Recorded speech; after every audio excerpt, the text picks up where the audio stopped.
Everyone, welcome back to my channel. Today we're gonna play Love Bites. Another Yandere Dating Sim found style that has a vampire love interest. Let's begin.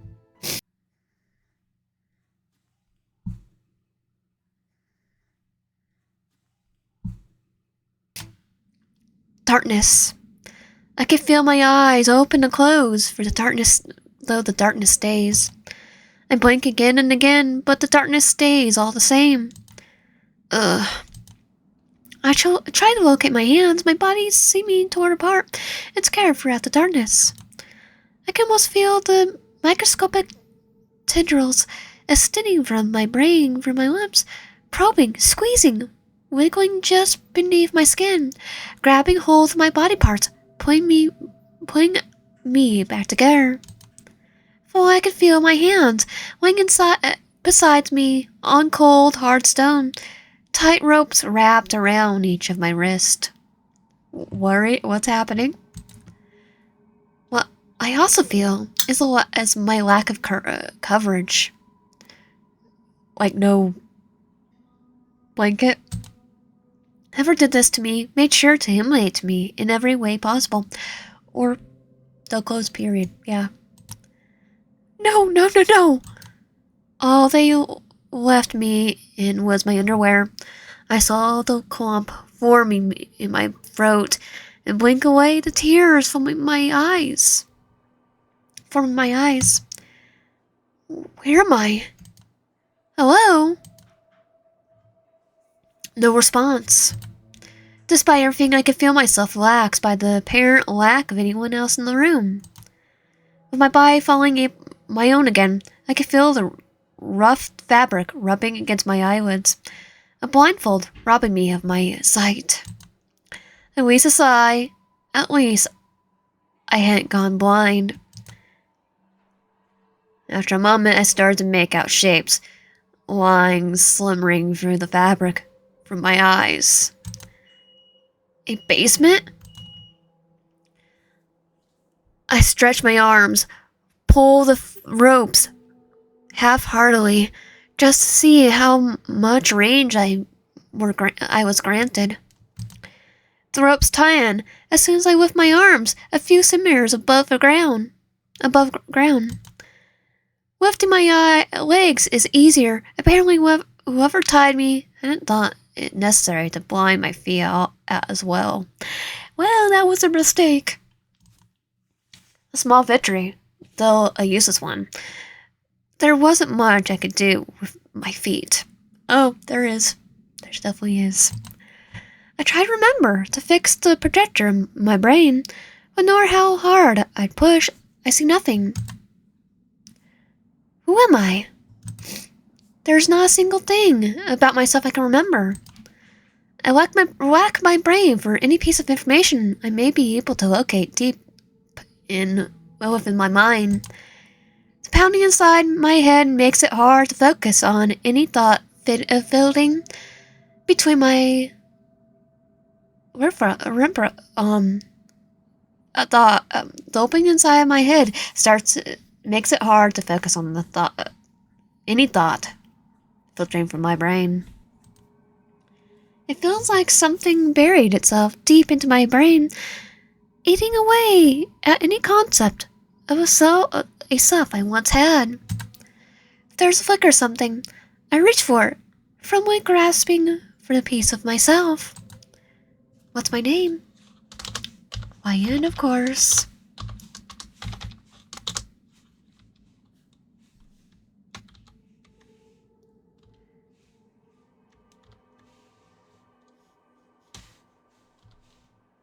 Yeah, that's good. YN. Repeat my name a few times, grasping hold of my first shot of self. The second one follows soon after, and I can finally put together my coherent timeline of events. My friends dragged me to the local club to make me forget my recent breakup. They reasoned. I begrudgingly agreed and found myself enjoying even more than I thought. I even danced with a few people and found myself indulging in more alcohol than I would usually drink. EDM beats drummed through my body, and every action I took aligned itself with the memorizing rhythm of the night. After a few hours of dancing and joking with my friends, I could find myself sharing more than a few looks with a man at the back of the club. He looked like he was in his 20s, auburn hair tilted violet through the stage lights. I think this is one of our vampires. We'll find out. His eyes seemed to follow my every move, hunger reflecting it in his pupils. My friends joked and nudged me towards him. Once they noticed the stranger. There was a strange air about him, intriguing and dangerous at the same time. Light does look very handsome. He was alone, leaning against the current covered wall, with a cocktail in one of his hands. His other fiddled with something in his pants pocket. Too small to be seen from my current position. Okay, let's go with. This guy's weird. Let's go in the night. No, let's talk to him. Talk to him. He seems like a good guy. I danced my way towards him. My eyes locked into his. The first few words out of my mouth were jumbled. I felt myself cringe at my failed attempt to introduce myself, but he only laughed and offered his own name in return. Elias, he told me, taking another sip from his drink. We chatted for a while, learning surface facts about each other, and exchanging more and more touches throughout it. He held out his hand, faded scars scattered across his skin. I remember asking about his cat, and even now I could hear him laugh, soft and clear, a charming melody luring me even closer. His shoulders bumped into mine. I always followed the upbeat rhythm of the music. Hey, would you like to have some fun? I know a place we could be alone, Elias whispered into my ear, finishing his proposal with a hot blow against the shell of my ear.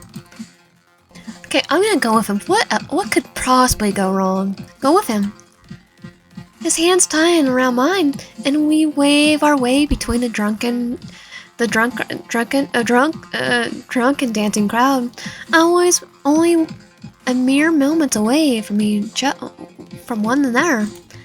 Elias looked back at me several times. I couldn't help but heat spread across my cheeks.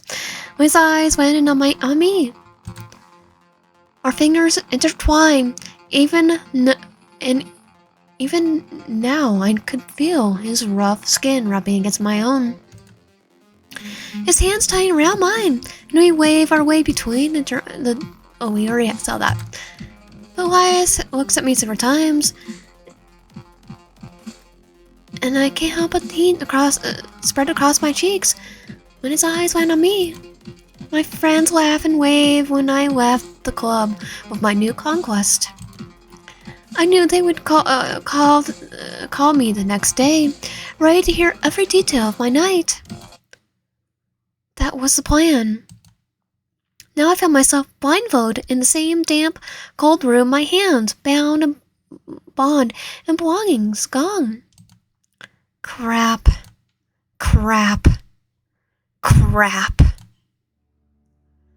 I sucked in my breath sharply and hold and released it. The air tastes moldy, wet and decayed, and deceased. I feel like a thick layer of fungi and decay grew on my tongue. Breath is breathe in, hold, breathe out. Repeat these actions a few times, calming my racing heart. At least I feel my no clear wounds, and the lack of ice bath assures me that no organs have been nabbed. Yet. Just thinking about a bloodied, cold scalpel cutting me into my squishy flesh, ripping apart my layers of skin and muscle. just to reach that precious lump of mass, bloody and warm. In my current state, I have no way of defending myself. All I can do is rest, save my energy, and come up with a battle plan. Though what can I do against someone wholly in control of my fate? Oh, let us rest. Let's find out what he wants. I decide to close my eyes. I shift my body from left to right and left again, trying to find a comfortable enough position. My arms strain against the restraints. My legs go numb, but my head finds a soft spot on my shoulder, and I feel myself doze off. I shall awake. There's someone else in the room. I think I can hear a sharp breath, and I can feel their presence in front of me. Something reaches towards me, though it never touches my skin. I feel like feather-like tentacles grip into my body, immobilizing my limbs and paralyzing my whole being. A whisper escapes my lips, and my ears pick up the faintest hint of a giggle from before me. Something touches my back of my head, and I press my eyes closed, counting to 10 in my mind. The thing touches me, goes away, and my face feels a new coldness. Is it cold? I slowly open my eyes to see a vampire, a very cute vampire. I blink a few times, trying to get used to the dim light of the room, a basement I realize, now that the blindfold is gone. At first I don't register the man kneeling in front of me, being too preoccupied with the soaking in the cold light beam from the rusty lamp hanging right above me. Finally, I notice a hand hovering near my eyes, holding a piece of cloth that blinded me a few moments ago. He looks so handsome. I look up and stare back at a pair of cold, unnerving eyes. He smiles, though not an ounce of warmth can be found behind his curled lips. Remember my state of dress and try to cover my lower bits, though my bound hands make any attempt useless, and I whirl beneath his golden cold stare. I feel my fingertips grow cold. This is not the man I went with last night. Nope. This one's a vampire. I know he's a vampire. Pointy teeth. Pointy ears. Look at my finger. Feel my adrenaline pumps through my body as I examine my new captor. Who is he? How did I end up here? Where am I? He coos at my nervous question, his cold hand reaching towards my head and patting it, ruffling my hair in the process. Why, you're my humble home, of course. Why, you're my humble home, of course. Or, to be more specific, in my basement. Do not worry, you won't be here for long. I can promise you that, little one. Oh, that's reassuring. Now you're probably wondering who I am. Isn't that right, Wyan? My name is Jonah, at your service. And you, my precious little pup, are the one I'm looking for a long time now. He places a hand over his heart and does a half bow, an almost mocking depiction of politeness. I freeze. How does he know my name? I swallow his bright red eyes bore into me. I feel laid bare as if he could read every single thought forming in my head. He opens his mouth again, and now I notice that his teeth, white and sharp and unnatural. We didn't notice it when he was staring down at us. I need a moment to realize what froze me off until I focus on his long pointed canines. Were they natural? Oh, they're definitely natural. Supernatural. I had heard of people who wore prosthetics or got surgery to transplant real dog teeth. No, I've heard of surgery to make it look like he had vampire teeth, though. But this man seems like the thought of body modification never crossed his mind. As you are awake now, I shall explain to you your purpose of being here. You see, dear, just before he can say another word, a crash interrupts him. I flinch backwards, and my head hits the wall. Hard. I can't but release a yelp, but close my mouth as fast as it opened. The man before me sighs, but ignores me. The sound came from upstairs, but even so, he doesn't seem alarmed or nervous. I, on the other hand, only feel more anxious by the second. Was he not alone? I don't think so. I think the person Elias probably took us to him. Jonah, as my captor introduces himself, leans back and looks over his shoulder. He seems to see something, scoffs and rummages through his pockets. I try to gather my thoughts. The pounding at the back of my head subsides slowly, but the pain makes it hard to think. This guy in front of me is definitely weird. It's definitely not human. I couldn't help but turn my thoughts towards the man I met last night. Is he okay? What happened exactly? I still can't remember anything after leaving the club, and I feel worried go out my stomach. Were we attacked on our way towards one of the cabs waiting outside? Or he brought us here? I almost want to ask my captor if he also took Elias, but the impulse leaves as soon as it came. Well, his shirt doesn't reach all the way. I would be stupid to think he would even acknowledge my question. Jonah seems to have... Oh, John. I want to say Jonah. I still want to say Jonah. It sounds more, fancy. Seems to have found what he was looking for. His hand now holds a old pocket watch, golden polished. There are words engraved with the metal, but I can't make out what exactly they say. He sighs, his crimson eyes darting over the clock's dial. With a loud snap, he closes the watch and turns back towards me. It seems like he decided to come home earlier than normal.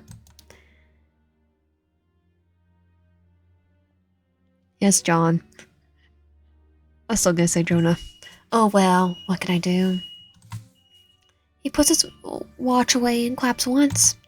I need to go upstairs, be a good little lamb, and stay here, would you, darling? I'll be back as soon as my charge should allow. Jonah gives me one last consenting smile before turning and making his way up the old wooden stairs across from me. I could hear the basement door close and slump into myself. What the absolute frick? Another panic attack fights its way back up, and I suppress the urge to scream. At least my captor comes to check. I try to think. John seems like it will take a while before he returns. What to do now? Okay, free myself, look around, and wait for Joan's return. I'll wait for his return. What does it matter anyway? It's not like I'd be able to escape my current situation anyway. And who knows, maybe he will let me go if I'm good. I sit for a while, my mind racing with potential outcomes of my current situation. Images John's flash, Jonah's flash, John, flash before my eyes and my throat tightens. Before it was an eerie feeling, easily suppressed and covered by seemingly rational thoughts, but now I'm certain I will not be leaving this place alive. Or just gonna be stay because he's a vampire. My thoughts burn and my eyes feel dry.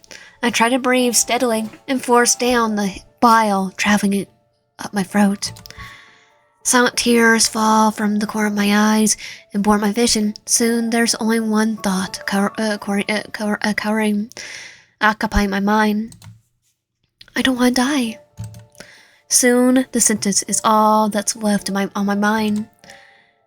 The wounds on my wrist and ankles burn, and the button beneath me is just rough enough to make it impossible to find some comfort. The silence burns my ears, warming its way into my brain.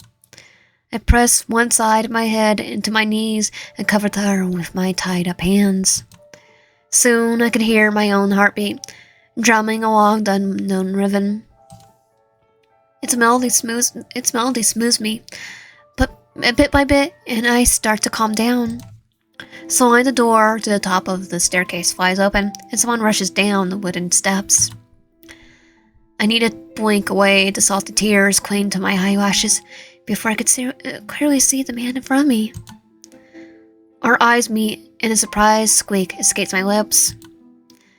The situation would almost be comical if I wasn't half naked and tied to some lunatic's basement. It's the same guy that we met in the bar. Before me stands no other than the man I met, what I was assumed to be last night.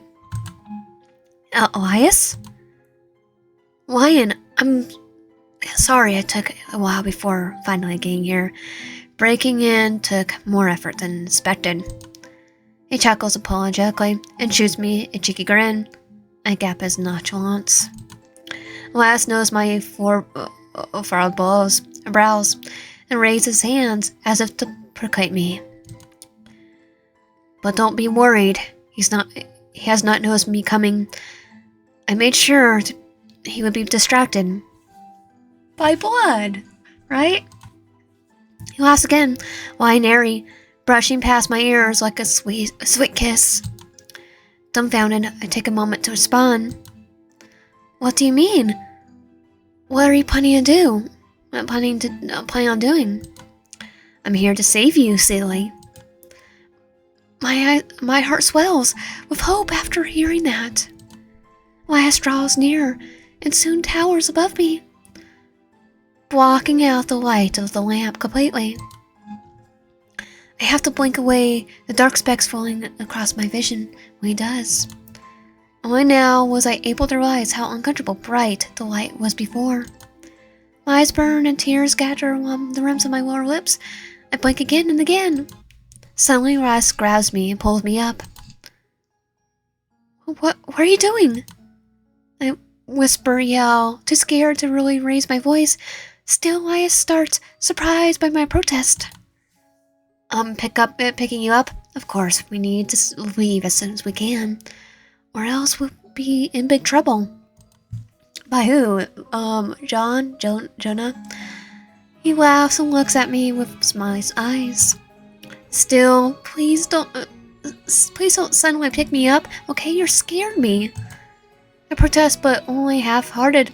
I know Elias is right, and I know that I won't be able to move fast enough.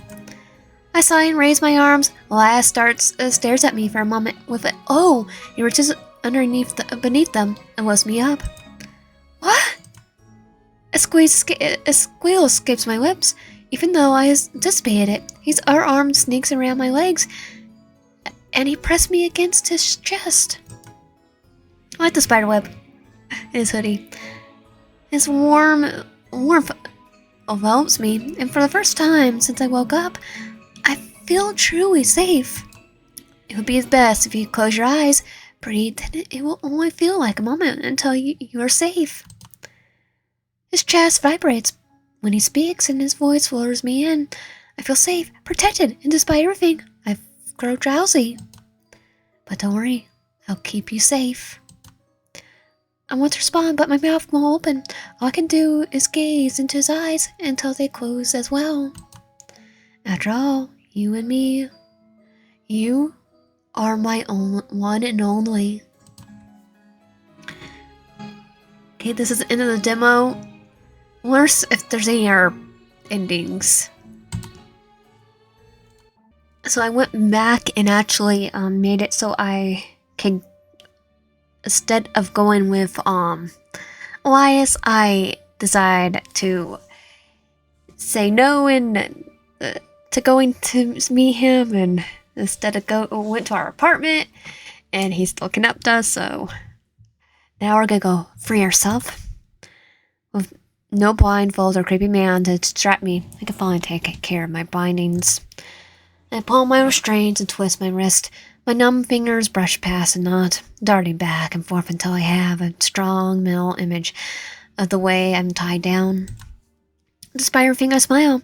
I know the knot's knot, and untying it might take a while, but but would be possible. With a renewed sense of hope, I get to work to soften the knot. The rope binding me merely needs a few more pulls until I wiggle my wrist a bit. Well, it might be a tight fit. I could feel enough space for me to squeeze my hand through. Explore the basement. With one strong pull, I managed to free my right wrist, and not soon after, my left one follows. The binds around my ankles are easy to take care of now that my hands are finally free. My skin burns from the ropes, and I can see layers of soft skin patches flake off, revealing red flesh beneath. I decide to get up. My legs feel like jelly, and it takes me a good few minutes until I stand safely without spraying to fall over. I put my knees closer to my chest. Under the dim light of the light bulb above me, I can finally make real sense of my prison. The base is small. It will only take a few steps to reach each wall.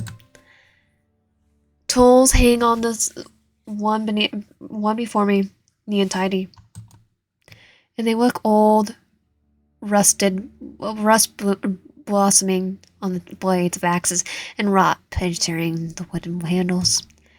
Several shelves stand against the wall right above me, containing boxes upon boxes neatly lined beside each other. On my right, I can make out stairs leading towards the wooden door, the same one John left through. Such as shelves. I shuffle over towards the shelves units and search for anything useful.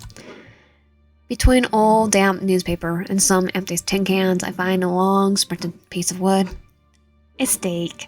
It reminds me of something, Buffy the Vampire Slayer, and I only need a few seconds to realize what exactly. A stake? Yes, we're gonna go Buffy on him. I weigh in my hands and press my other against the tip of the sharpened end. Ouch! Blood trickles down my palm. I hiss and lick the blood away. This should be a good weapon.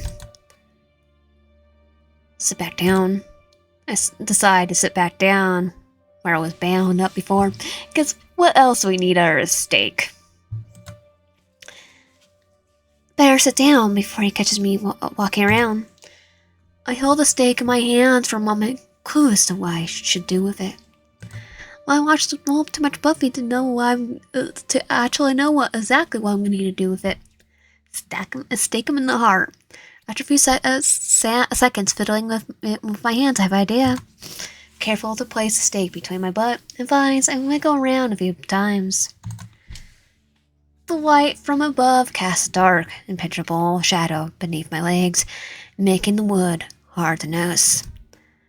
The blinds from before lay on the ground where I left them.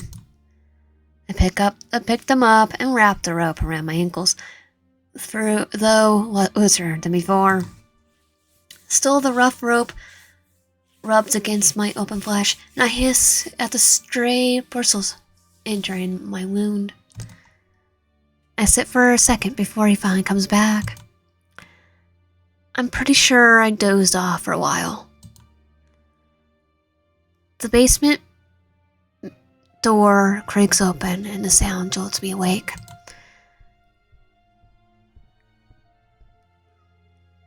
Beady-eyed, I look towards the staircase and see smiling John waltzing down. Now I hear the cat. His smile only grows bigger when he knows me staring. Oh, my dear. He reaches closer towards me, and a sighted twinkle forms in his eyes. I do apologize. It must be awful to have to wait in such a bland room.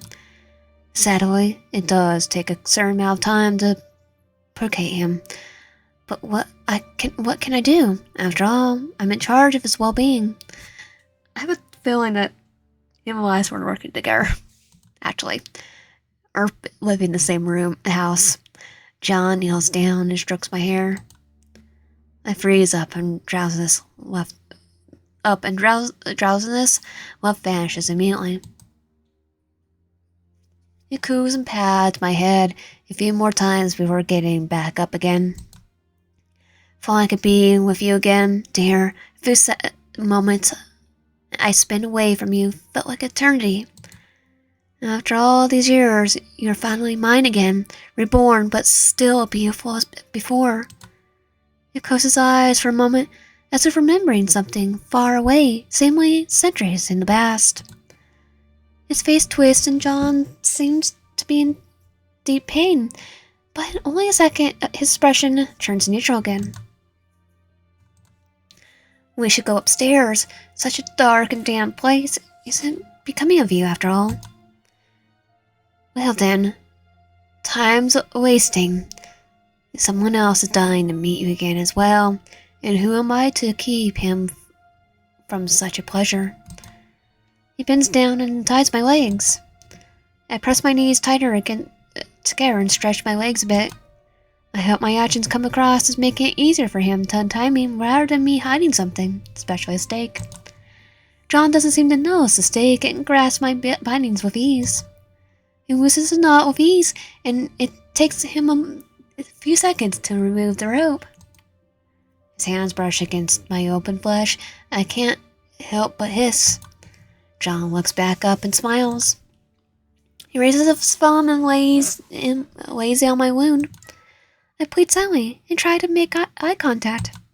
His gaze in my eyes and press down hard. I clench my teeth and keep myself from screaming. His eyes still stare into mine. After a while, I notice a bit of disappointment when I don't make a sound. He finally raises my ankle and turns towards my tied-up wrist. My heart stops. I focus on every moment of movement, John. His expression stays the same, a coy smile playing on his lips. Only once he stands up tight right again. I dare to breathe again and carefully rub my itching wrist. John stays me for a moment, then turns around and steps towards the staircase. When I don't move, he looks at me quizzically. Are you not going to follow me, pet? I'm gonna stab him. Come on. Who doesn't want to be like Buffy the Vampire Slayer? Stab him. Or Sam and Dean. Stab him. I feel my weapon beneath me. If I wait for the right moment, I can surprise him. John turns his back towards me. I breathe slow and deliberate. Now is my chance. My fingers curl around the stake behind me. Its sharp edges cut through my flesh, pulling my skin apart. The pain grounds me, assures me in my resolve. I could feel the blood trailing down the wood, and I prayed that he can't smell it. I think he can smell it. Before I have a chance to doubt myself, my knees are already scraping against the bathroom floor. I grab John's shoulders and force my fingers into his delicate flesh. An almost scream escapes me as I pull him back towards me. I can see several emotions flash across his face. Surprise first, then anger, soon to be replaced by concern. White spots and wood clenched my hand. His whips part, but before he could say anything, I plunged the stake into his chest. What? Blood curls from the wound and splatters on my naked skin. I pull my weapon out again and slam it back into the hole. Cracking noises worm their way into my ear, but I ignore them. More blood comes out, big, dark, red droplets landing on my face and rolling down my cheeks with light tears.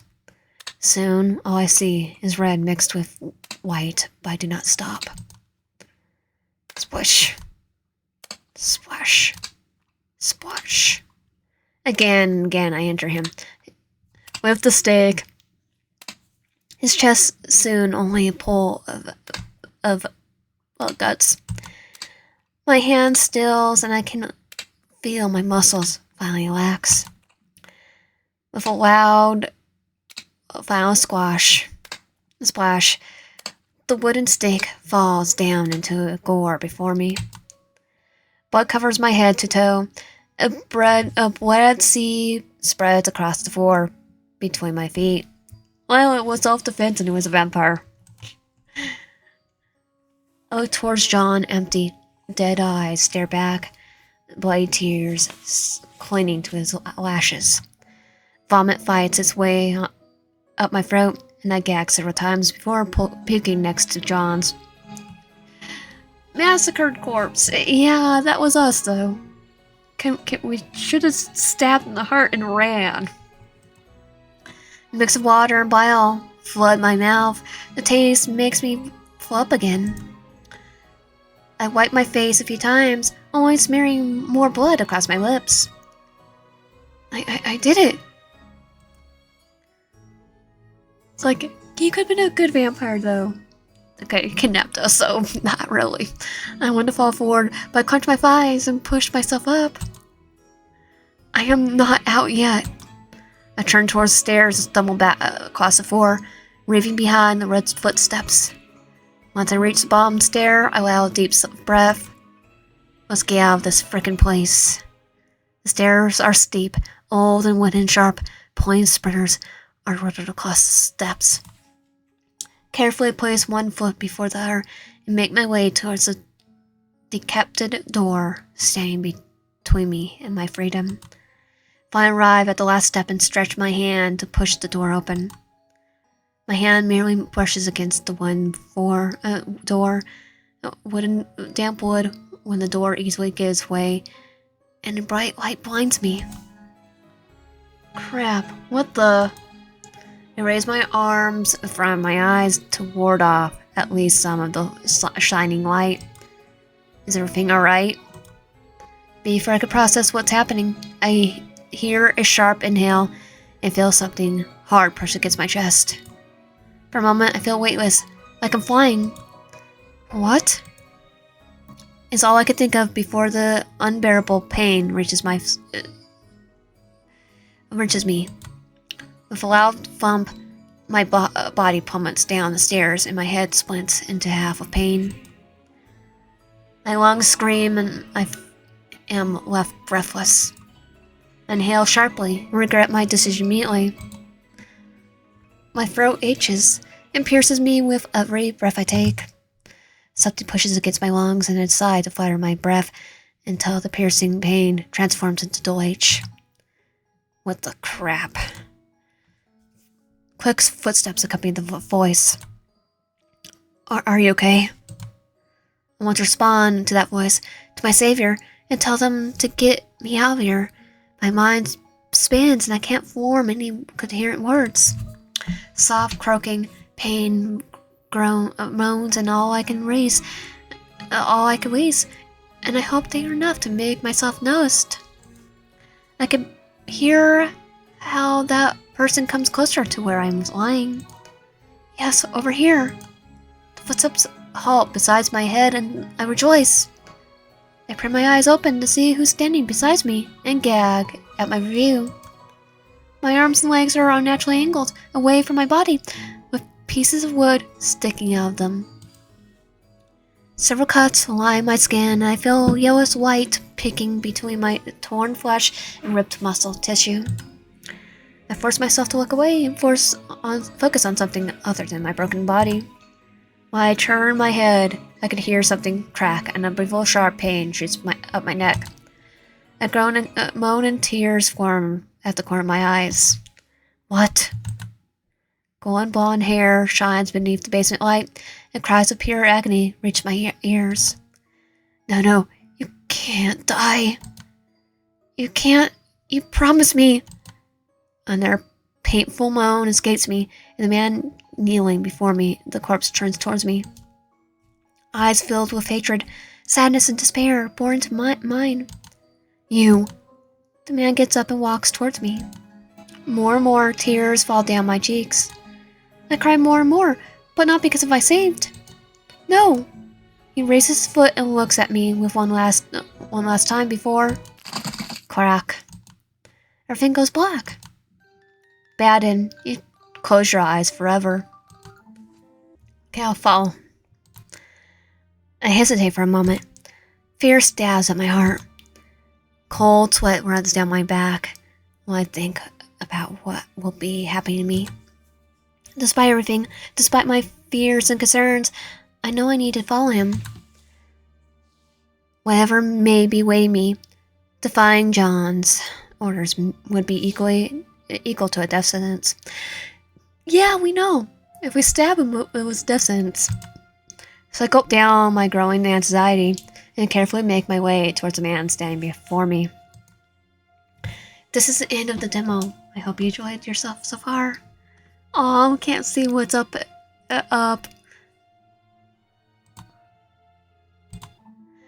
So that was a little bite. If you like my content, please consider subscribing. If you have any comment down below and liking the video. I'll see you guys next time.